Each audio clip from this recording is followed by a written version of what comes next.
လောကမှာဓမ္မမရှိတဲ့အဖို့မပြုတ်နိုင်တဲ့ပုဂ္ဂိုလ်တွေဟာဝမ်းနေခြင်းကြေကွဲခြင်းနဲ့ပဲဆုံးသတ်သွားလူဆိုတာမျောလင်းချက်ကလေးတွေရှိကိုယ့်ကိုယ်အသက်ရှင်မယ်လို့မျောလင့်မိမယ်လို့ရှင်ကျင်မှရှင်တာလေအဲ့တော့နောက်ဆုံးအချိန်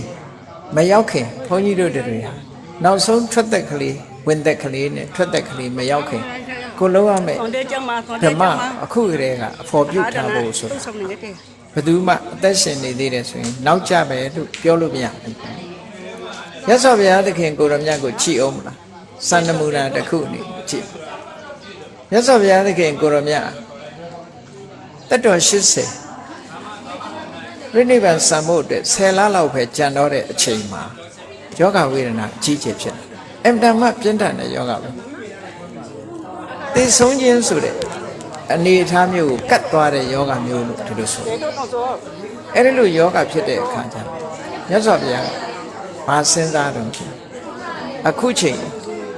ငါပြိဋိဘံဆံလိုက်လို့ရှိရင်နောက်10လကြာမှတရားဥတရားမြတ်ရနိုင်တဲ့မကျူးဝဖြစ်မဲ့သူပတ္တရှိငါပြိဋိဘံဆံသွားရင်သူတရားဥတရားမြတ်ရဖို့ခက်သွားအဲ့တော့ခုဖြစ်ပေါ်လာတဲ့ယောဂဝေဒနာကိုငါဟန်တားထားမယ်ဆိုပြီးတော့အာယုသင်္ခါရဖလသမဘတ်လို့ခေါ်တယ်အာယုသင်္ခါရဖလသမဘတ်ဆိုတာအသေးစိတ်ဝိပဿနာရှုပြီးတော့တကယ်ကိုစနစ်တကျဝိပဿနာကိုအလုံးကိုထက်ထက်မြက်မြက်ဝိပဿနာတွေရှုပြီးတော့သမဘတ်ဝင်စားလိုက်ယောဂဝေဒနာတွေလုံးဝပျောက်နလန်ထသွားမြန်မြန်ကြီးအဲ့ဒါကိုအာယုသင်္ခါရဖလသမဘတ်လို့ခေါ်တယ်အဲ့ဒီအသက်ကိုပြန်ပြီးတော့ထိန်းချောင်းထားတဲ့ဖလသမဘတ်ဘာဖြစ်လို့အသက်ကိုထိန်းထားရသလဲဆိုရင်သူပတ္တအတွက်ငဲ့ခုချိန်ပြိဋိဘံဆံလိုက်လို့ရှင်သူပတ္တနဲ့လွဲသွား